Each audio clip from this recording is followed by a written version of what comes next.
फिर अलग से हम लोग को हटा दिया, फिर पीछे से नए बहाल कर रहे हैं। ये कैसा नीति है?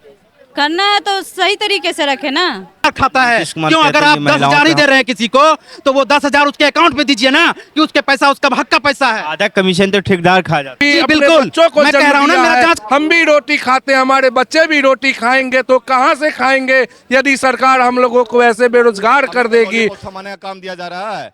फ्री का बिजली पानी दे रहे, क्यों फ्री का बिजली चाहिए हमको? मुझे खैरात नहीं चाहिए, आप रोजगार दीजिए ना, हम आपका बिजली भरेंगे।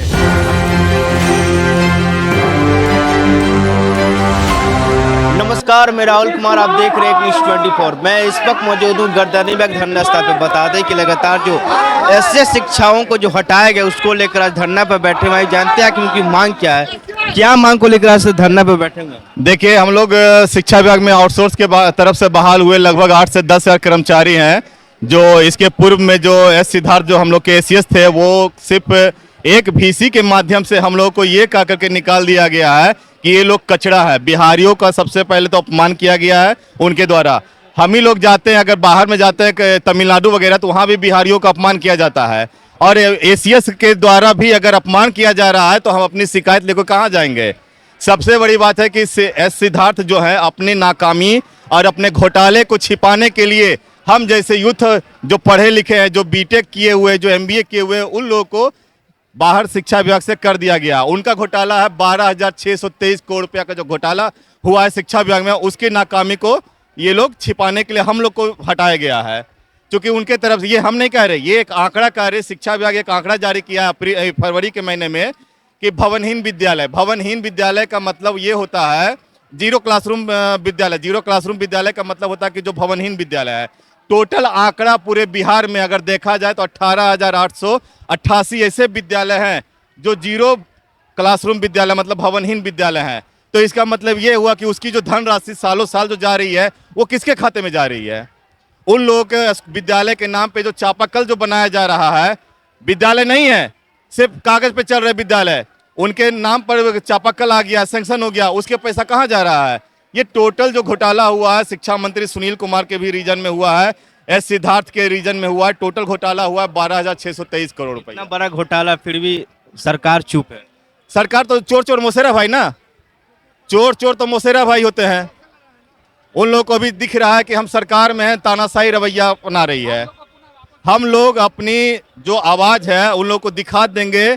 कहते हैं ना कि लाठी जो पड़ी है यूथ पर, इसका जवाब देंगे बूथ पर। बिल्कुल, बूथ पर जा करके उसका जवाब दिया जाएगा। देख लेंगे कि इस बार देख लेंगे कि नीतीश सरकार अपनी कुर्सी कैसे बचाती है। और कितनी संख्या में आप लोग को निकाली गई है? हम लोग की संख्या है लगभग 8,000 संख्या है। 8,000 संख्या मतलब हो गया कि अगर एक आंकड़ा भी देखा जाए तो एक घर से अगर 5-5 लोग भी है तो 40,000 परिवार प्रभावित है, रोड पर आ गए, भूखमरी का शिकार हो रहा है। इसका जवाब कौन देगा? फिर भी सरकार कहती है कि युवाओं की सरकार है, रोजगार देने वाली सरकार। ये तो खुद देखिए ना सर, आपके सामने तो लॉलीपॉप थमाने का काम दिया जा रहा है। फ्री का बिजली पानी दे रहे, क्यों फ्री का बिजली चाहिए हमको? मुझे खैरात नहीं चाहिए, आप रोजगार दीजिए ना, हम आपका बिजली भरेंगे। हमको फ्री का नहीं चाहिए, फ्री का राशन भी नहीं चाहिए, आप मुझे रोजगार दीजिए। हम क्यों जाकर के दिल्ली, मुंबई, कलकत्ता में दूसरे का बिहारी कहने का अपमान सहेंगे? हम अपने ही बिहार में कहीं डेवलपमेंट करेंगे। सभी लोग इंजीनियर है, सभी लोग MBA पास आउट है, और फिर भी हम 10-10 साल का एक्सपीरियंस होल्डर है, फिर भी हम पलायन कर रहे हैं। पलायन का जिम्मेदार कौन है? हमारे नीतीश कुमार है पलायन का जिम्मेदार। फिर भी इस तरीके से आप लोग अभी धरना पे बैठे हुए। जी, धरना पे बैठने के लिए सरकार ने मजबूर किया है। यह एक तानाशाही फरमान है जो कि 31 मार्च 2025 को एक VC में मौखिक आदेश दे करके बोला गया कि सभी आउटसोर्स कर्मी को विभाग के द्वारा हटा दिया जाए। और ये फरमान हमारे पूर्व के एसीएस डॉक्टर एस सिद्धार्थ जी ने दिया था, और ये नियुक्ति हुई थी के पाठक के द्वारा 2023 में। मेरा यही कहना है, अगर नियुक्ति करते हैं एक IAS तो दूसरा IAS आकर के निकाल दे रहे हैं, तो इसमें किनका उम्र जा रहा है, किनका समय जा रहा है, ये बताएं सरकार। हम लोगों ने 1.5 साल विभाग को दिया, हम लोग को क्या मिला? हम लोग कंपनी के द्वारा आए, ठेकेदार के द्वारा आए, हम लोग को सरकार जो से वेतन देती थी वो भी पूर्ण वेतन नहीं मिला, हम लोगों को वेतन भी कटौती हुई, सारा चीज का मानहाना हम लोग के ऊपर रखा। फिर भी हम लोग ईमानदारी पूर्वक कार्य किए, हमें वेतन भी 38% काट करके अकाउंट पे आता था। आप सोचिए, और छुट्टी तो नहीं है, आप लोग भी जानते होंगे कि जो आउटसोर्स कर्मी है उसको छुट्टी के नाम पे कुछ भी नहीं मिलता है। हम 24 घंटा वर्कर थे, लेकिन पैसा के मामले में भी जीरो। और एक अचानक से ये 31 मार्च को VC दिया गया, एसीएस सर के द्वारा, और उन्होंने बोला कि सभी युवाओं को बेरोजगार कर दीजिए। और हम लोग आज आपके सामने हैं करीब 8,000 की संख्या में, जो कि आउटसोर्स कर्मी शिक्षा विभाग के थे। इसमें सबसे बड़ी योगदान हम लोग का है। आज आप लोग इस शिक्षा कोष के बारे में जानते हैं। इस शिक्षा कोष पे हम लोगों ने दिन रात एक करके लोकेशन सेट किया, सारा काम हम लोगों ने अपने मेहनत से किया। और आज हम लोगों का ये है कि हम लोग रोड पर आकर के रोजगार मांग रहे हैं सरकार से। क्यों मांगना पड़ रहा है? सरकार ऐसी नीयत क्यों रख रही है? 27 सितंबर को उन्होंने भाषण दिया था कटिहार में, समेली प्रखंड में, कि मैं 1 करोड़ युवाओं को रोजगार दूंगा। मैं इतना ही कहता हूं, सरकार अगर आप 1 करोड़ युवाओं को रोजगार दे रहे हैं तो ये भी आंकड़ा दीजिए कि कितने युवाओं को आपने बेघर किया, बेरोजगार किया। ये कहां कहां कौन देगा ये आंकड़ा? अगर आप 1 करोड़ की नौकरी देने की बात करते हैं तो बेरोजगार करने का भी आंकड़ा दीजिए, क्योंकि आपने तो ज्यादातर ठेकेदार पाल रखे हैं। और वो ठेकेदार क्या करता है? सिंपल सा बच्चों का बहाल करता है, और वो हम लोगों का पैसा, हम लोग का मेहनत का पैसा वो ठेकेदार खाता है। क्यों? अगर आप 10,000 ही दे रहे हैं किसी को तो वो 10,000 उसके अकाउंट पे दीजिए ना, कि उसके पैसा उसका हक का पैसा है। आधा कमीशन तो ठेकेदार खा जाता है। जी बिल्कुल, मैं कह रहा हूं ना, मेरा जांच करवाइए। मैं अकाउंट का स्टेटमेंट देने के लिए भी आपको साक्ष्य देने के लिए तैयार हूं। अगर मेरी सरकार ने नियुक्ति की तो मेरी इतनी वेतन थी और मेरा वेतन अकाउंट में कितना कट के आ रहा था, इसका जवाब कौन देगा? क्या मैंने मेहनत नहीं किया था? अगर मैंने 1.5 साल नौकरी नहीं की तो मुझे वेतन क्यों दिया आपने? किस हक से मुझे वेतन दिया आपने? मुझे इसका जवाब दीजिए। और अगर आपने वेतन दिया है तो पूर्ण वेतन क्यों नहीं दिया? आज उस ठेकेदार को दिए। क्या उस ठेकेदार का क्या काम था इसमें? आपने बहाली तो की, और उस ठेकेदार का क्या काम था इसमें? तो क्या लगता है मैम, जिस तरीके से आप धरना पे उतरे हुए हैं, सरकार बात मानेगी? सर पे चुनाव भी है। क्यों नहीं मानना ही पड़ेगा, क्योंकि एक तरह से वो बहाल किए हैं, फिर अलग से हम लोग को हटा दिया, फिर पीछे से नए बहाल कर रहे हैं। ये कैसा नीति है? करना है तो सही तरीके से रखे ना। नीतीश कुमार कहते हैं कि महिलाओं के हमेशा साथ रहते हैं। 10,000 देखिए सबके खाते में। साथ है, कहाँ से साथ है? 8,000 में टोटल कम से कम हमको लग रहा है 4,000 समथिंग होंगे। 4,000 लेडीज है, तो लेडीज का तो साथ गया ना इतना। एक तरह से दे रहे तो एक तरह से तो ले भी रहे हैं। क्या लगता है, मतलब चुनाव के पहले आप लोग ये बहाली फिर से करेंगी दोबारा? अब पता नहीं होगा कि नहीं, लेकिन हम लोग अपने तरह से पूरा कोशिश कर रहे हैं कि लेना ही। पूरा कोशिश करिएगा इस बार। क्या लगता है सर? हम लोग की मांग है, हमारी मांगे पूरी की जाए, चुनाव से पहले की जाए। और चुनाव के पहले से नहीं किया जाएगा तो हम लोग बूथ पे बता देंगे सर चुनाव होता क्या है, और मुख्यमंत्री का कुर्सी कहाँ जाएगा वो उनको खुद पता लग जाएगा। वोट के दम पे आप चुनाव को ये मतदान करेंगे ना? हाँ जी, वोट के दम पे हम लोग अच्छे खासे नौकरी बाहर में, दिल्ली में, बॉम्बे में, कर्नाटक में अच्छे खासे नौकरी करते थे। 40,000 45,000 नौकरी छोड़ के, क्योंकि बिहार में नौकरी मिल रहा था, इसलिए मैं बिहार आया। अब बिहार में आने के बाद 11 महीना की नौकरी, 5 साल का एग्रीमेंट बना के 11 महीना की नौकरी करवा के हटा दिया गया एक VC के माध्यम से। बताइए कहाँ का न्याय है? क्या लगता है सर, कहाँ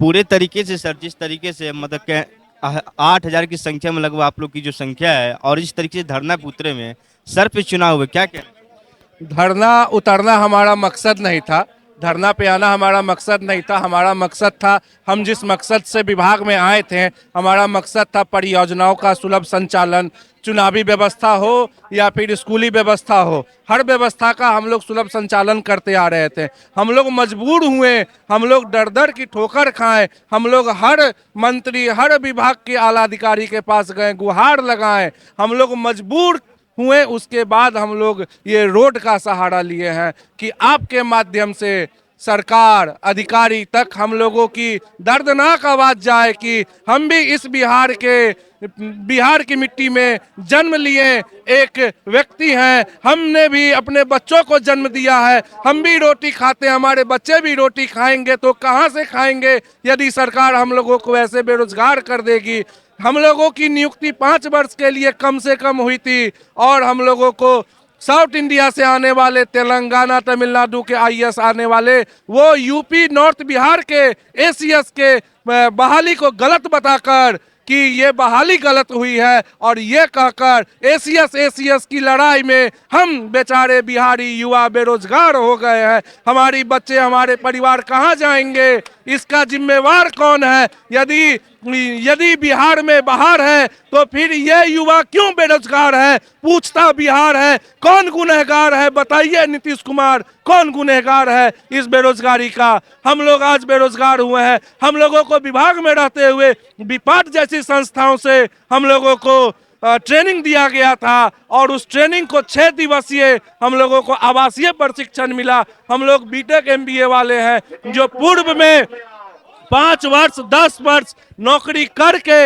अनुभव लेके इस विभाग में आए हैं और जगजीवन भवन में इंटरव्यू देकर वहीं के आईएएस अधिकारी के द्वारा भेजे हुए अधिकारी हम लोगों का इंटरव्यू लिए, वो साक्षात्कार पास करके जिसमें हमने देखा है उन्होंने कितने कड़े सवाल हम लोगों से पूछे, उसमें से हम लोगों ने 8 में से 1 का चयन हुआ है। वैसे साक्षात्कार को पास कर हम लोग विभाग में अपनी सेवा देने आए। हम लोग को बिहार राज्य का पत्र मिला है, वो पत्र जिला शिक्षा पदाधिकारी के कार्यालय में दिए, वहां से प्रखंड शिक्षा पदाधिकारी को पत्र हुआ, वहां योगदान देकर हम लोग विभाग में दिए। और हम लोग ने योगदान के दौरान हम लोग ने चुनाव 2 चुनाव निकाला है, उसमें हम लोग कई जगह पर्व में त्योहार में हम लोगों ने मजिस्ट्रेट ड्यूटी को अहम भूमिका में निभाया है। जब हमने ऐसी भूमिकाएं निभाई हैं, फिर हम में अचानक से कमी क्यों दिखा?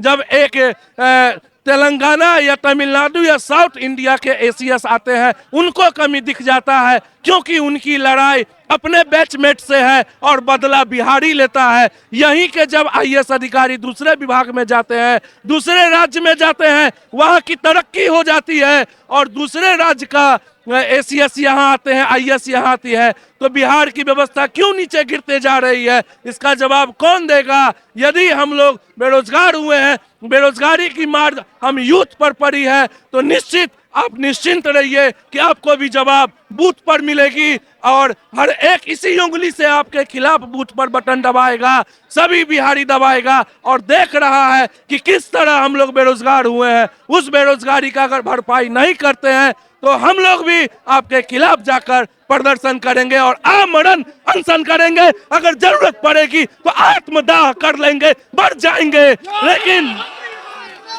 मानहानि नहीं सहेंगे।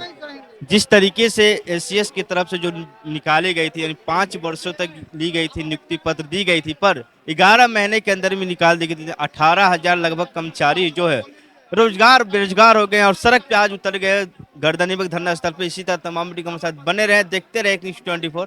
धन्यवाद।